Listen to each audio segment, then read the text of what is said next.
Hello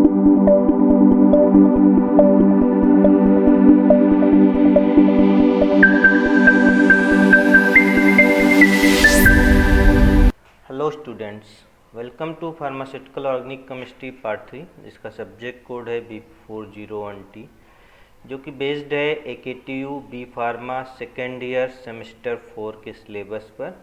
इसका जो है 15th लेक्चर्स मैं आप लोगों के लेकर आया हूं। इसके पहले के जो 14th लेक्चर्स हैं उसमें हमने पहले जो 10 लेक्चर थे उसमें यूनिट 1 में स्टीरियो आइसोमेरिज्म के बारे में जाना, और उसके बाद के जो 4 लेक्चर्स हैं उसमें हम लोगों ने लेक्चर 11 में हम लोगों ने स्टडी की ज्योमेट्रिकल आइसोमेरिज्म ट्रांस। लेक्चर 12 में हम लोगों ने ईजेड कॉन्फ़िगरेशन के बारे में स्टडी की। लेक्चर 13 में सिन एंटी कॉन्फ़िगरेशन एंड लेक्चर 14 में हम लोगों ने स्टार्ट किया था कन्फर्मेशनल आइसोमेरिज्म इन इथेन। इन सब के जो लिंक हैं वीडियोस के वो डिस्क्रिप्शन बॉक्स में दिए गए हैं, जहाँ पे क्लिक करके इन वीडियोस को आप लोग रिवाइज कर सकते हो। आज का जो नया लेक्चर्स है इसमें हम लोग एन ब्यूटेन के बारे में स्टडी करेंगे। एन ब्यूटेन का जो कन्फर्मेशनल आइसोमेरिज्म है उसके बारे में हम लोग स्टडी करेंगे। तो जैसा कि हम लोगों ने इथेन में देखा था, तो कुछ वैसे ही मिलती जुलती आइसोमेरिज्म ब्यूटेन में भी होगी। जो आपका एन ब्यूटेन है, इसका मॉलिक्यूलर फार्मूला C4H10 होता है। It has 2 structural isomer, n butane and isobutane. अगर इनके स्ट्रक्चरल आइसोमर बनाए जाएं तो 2 आइसोमर बनते हैं, एक एन ब्यूटेन है और दूसरा आपका आइसोब्यूटेन है। तो आइसोब्यूटेन की कन्फर्मेशनल स्टडी हम लोग यहाँ पे नहीं करेंगे, ये हमारे सिलेबस में नहीं है। तो एन ब्यूटेन की कन्फर्मेशनल स्टडी करने के लिए हमें जो है जो इसके मिडिल वाले कार्बन है, अगर इसकी नंबरिंग कर दें 1, 2, 3 एंड 4, तो सेकंड और थर्ड कार्बन को जो रेड कलर से यहाँ से दिखाया गया है इसको X की तरह देखना पड़ेगा।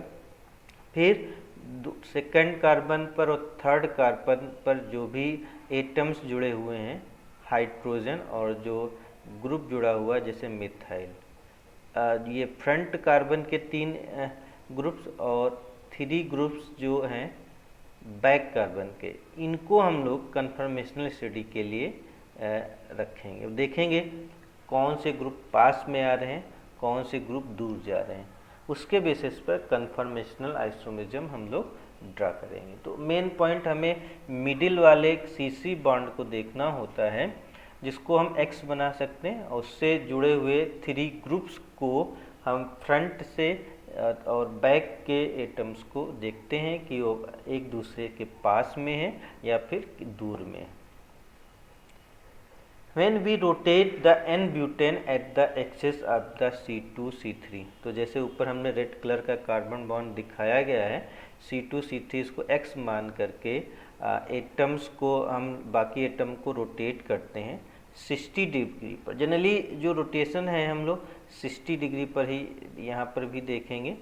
It's show different conformation isomerism with the respect of methyl group present on back and front side of C2C3 axis. और यहाँ पर जो हम देखेंगे ग्रुप आगे पीछे कैसे से इथेन में देख रहे थे, तो वहाँ पे सभी तो हाइड्रोजन थे, तो यहाँ पे एक मिथाइल ग्रुप है। तो हम मिथाइल ग्रुप पर ज़्यादा फोकस करेंगे क्योंकि ये बल्की ग्रुप है और मोर स्टेरिक हिंड्रेंस क्रिएट करेगा। तो देखेंगे मिथाइल ग्रुप आमने सामने हैं, पैरेलल हैं, या फिर कितनी डिस्टेंस पे हैं, उसके बेसिस पर यहाँ पे डिफरेंट कन्फर्मर ड्रा किए जाएंगे। तो methyl group focused on in the conformational study of n butane. Generally butane has 4 conformation isomer.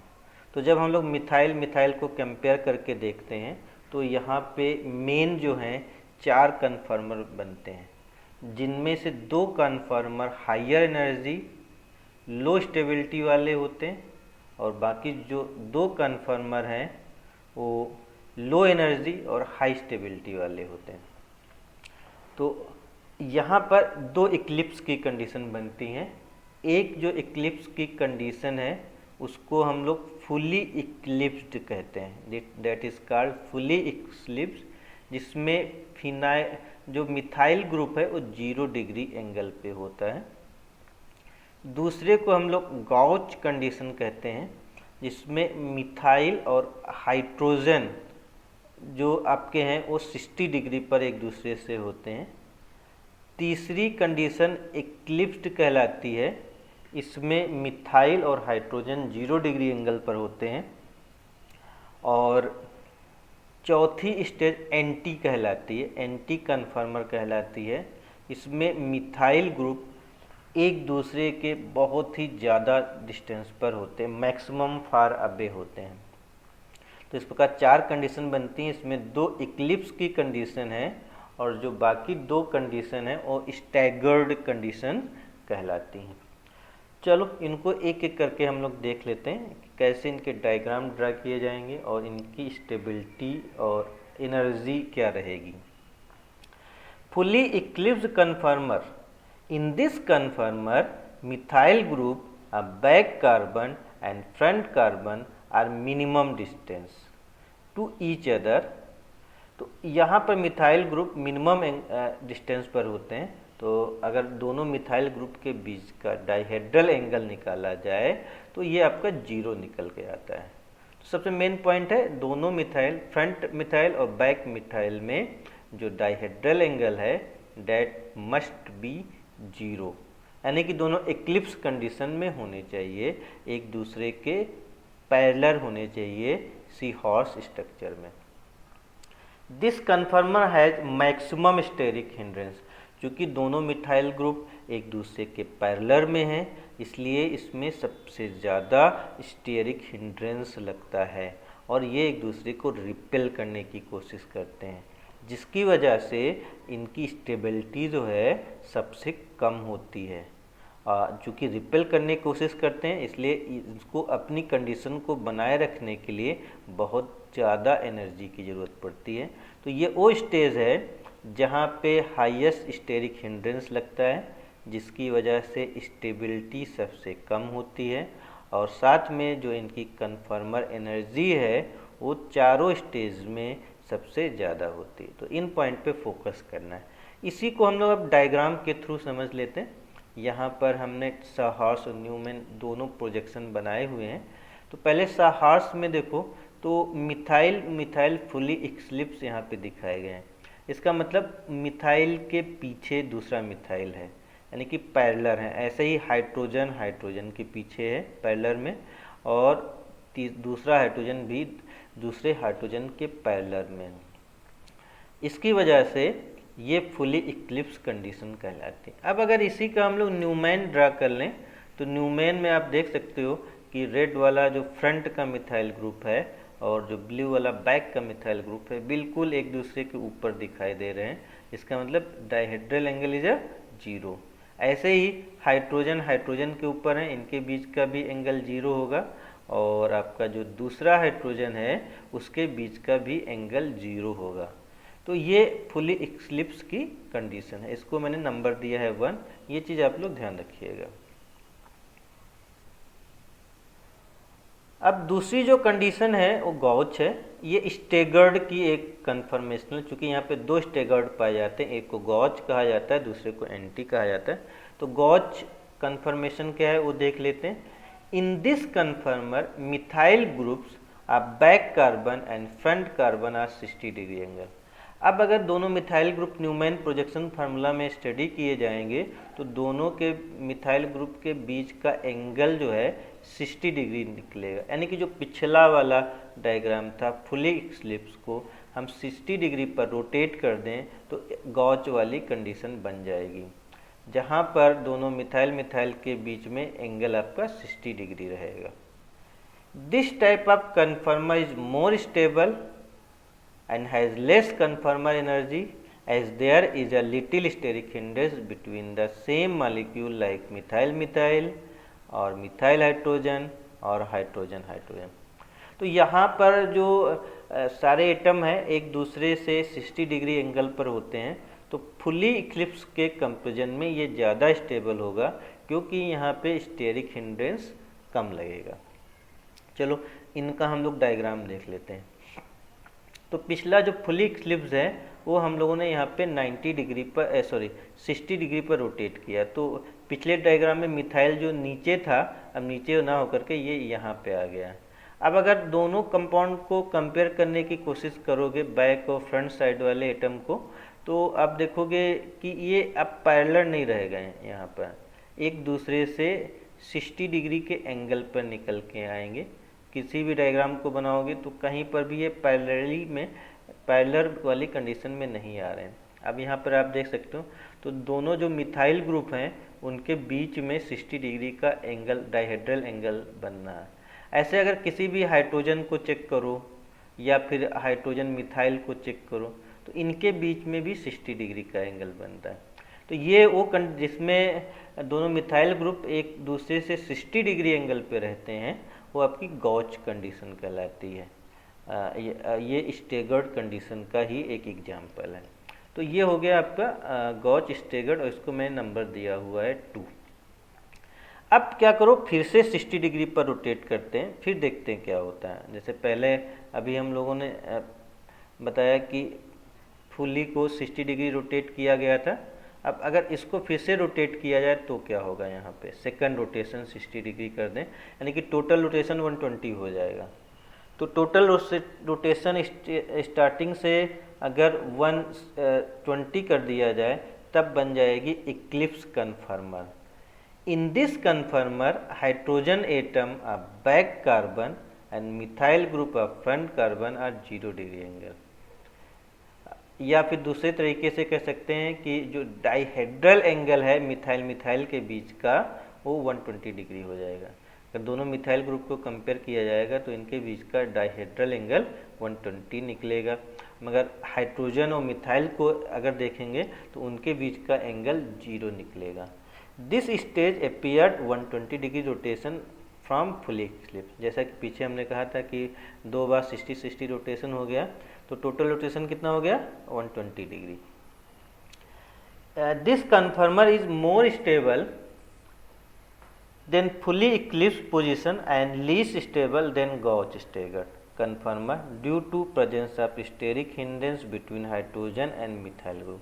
तो ये वाली जो स्टेज की स्टेबिलिटी अगर देखेंगे तो पीछे 2 स्टेट बताएं उसके मिडिल में रहेगी। फुली से ये ज़्यादा स्टेबल होगा और जो गॉच था उससे कम स्टेबल होगा, क्योंकि यहाँ पर स्टेरिक हिंड्रेंस काम करता है। किसके बीच में, मिथाइल और हाइड्रोजन के बीच में, हाइड्रोजन के बीच में स्टेरिक हिंड्रेंस वर्क करता है। इसको डायग्राम के थ्रू देखें तो अब आप देख सकते हो कि जो यहाँ पे फिर से जब रोटेट किया जाता है तो हाइड्रोजन ये नीचे आ जाता है और हाइड्रोजन और मिथाइल एक दूसरे के पैरेलल हैं, और ये मिथाइल इस हाइड्रोजन के पैरेलल है और ये हाइड्रोजन इसके पैरेलल है। तो ये इक्लिप्स की कंडीशन है। अगर इसका न्यूमैन स्ट्रक्चर आप ड्रा करते हो तो देख सकते हो कि मिथाइल और मिथाइल के बीच में जो एंगल है वो आपका 120 दिखाया जा रहा है। इसका मतलब एमी डायंगल कितना रहेगा, डायहेड्रल एंगल 120 डिग्री रहेगा। अगर हम मिथाइल हाइड्रोजन या फिर हाइड्रोजन को देखें तो इनके बीच का जो डायहेड्रल एंगल है वो आपका 0 डिग्री होगा। ठीक है, तो 2 तरीके से इसको आप डिफाइन कर सकते हो, मिथाइल के बीच का डायहेड्रल एंगल 120 या फिर मिथाइल हाइड्रोजन के बीच का डायहेड्रल एंगल 0 डिग्री। तो ये आपकी बन गई थर्ड स्टेज, इसको मैंने 3 नाम दिया हुआ है, इक्लिप्स कहलाती है। अब एक रोटेशन और बचा, एक बार और अगर रोटेट कर दे, यहाँ पे फिर से मिथाइल ग्रुप को 60 डिग्री पर रोटेट कर दो तो इसकी जो है 4th कंडीशन बन जाएगी। देख लेते हैं 4th कंडीशन कैसे बनती है। एंटी, इसको जो 4th कंडीशन बनती है इसको एंटी कन्फर्मर कहते हैं और ये भी स्टैगर्ड कन्फर्मेशन का एक पार्ट है। In this conformer methyl group of back carbon and front carbon are 180 degree angle. तो स्टार्टिंग से जो एंगल देख रहे थे दोनों मिथाइल के बीच का जो एंगल है 180 डिग्री हो जाएगा, यानी कि मैक्सिमम फार अबे मिथाइल ग्रुप होंगे, इनके बीच में कोई भी इंटरेक्शन काम नहीं करेगा। और ये स्टेज बनती है ओवरऑल 120 डिग्री रोटेशन करने पर फुली इक्लिप्स से। This conformer is the most stable than fully eclipse gauche and eclipse conformer due to presence of least steric hindrance between both methyl group. तो इसमें जो मिथाइल ग्रुप हैं वो far away होते हैं, ऐसे हाइड्रोजन ग्रुप एक दूसरे के फार अवे होते हैं, मैक्सिमम फार अवे होते हैं, जिसकी वजह से ये स्टेज सबसे ज़्यादा स्टेबल होती है और इसकी जो एनर्जी होती है वो लोवेस्ट होती है। चलो इसका डायग्राम देख लेते हैं।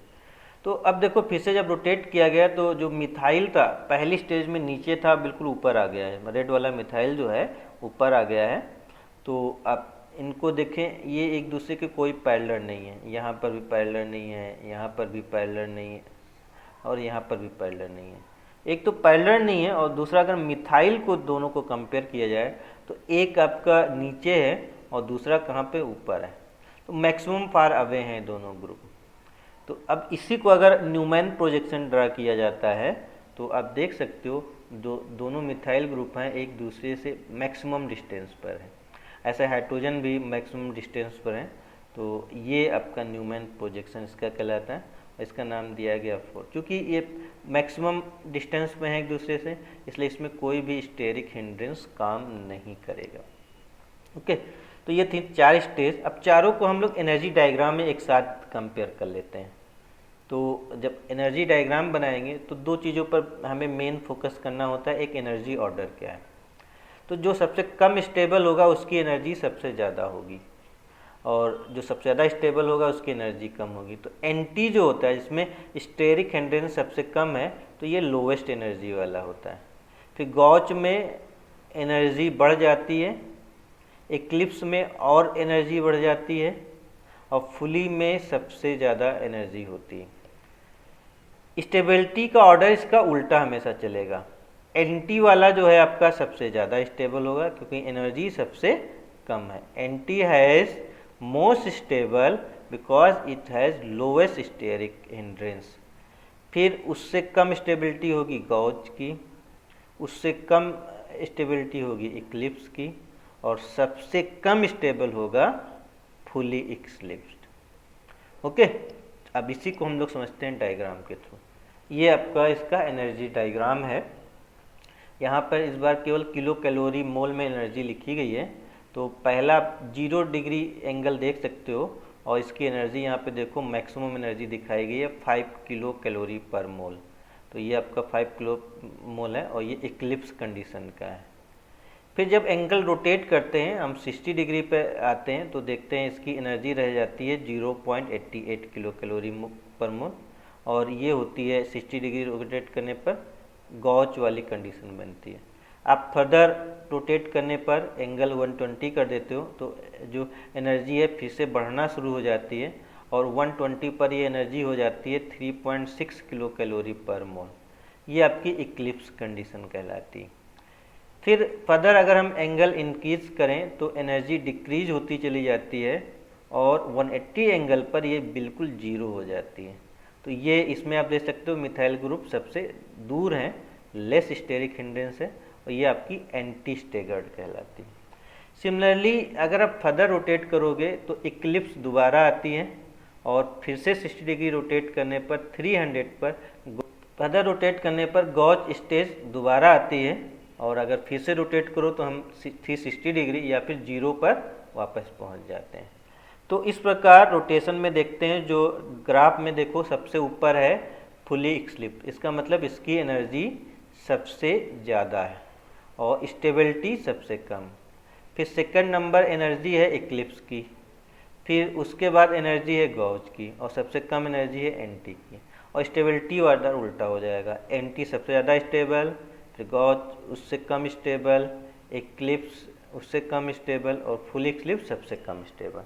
तो यहाँ पर सबसे ज़्यादा स्टेबल है एंटी और सबसे कम स्टेबल है फुली इक्लिप्स, ये याद रखना है। ओके, अब दूसरी चीज़ है जब हम रोटेशन करते हैं यहाँ पर फुली इक्लिप्स एक बार बनता है 0 डिग्री पर और एंटी एक बार बनता है 180 डिग्री पर, मगर आपकी जो गॉच वाली स्टेज है 2 बार बनती है। 60 डिग्री एंगल पर बनती है और साथ में कहाँ बनती है 300 डिग्री पे बनती है।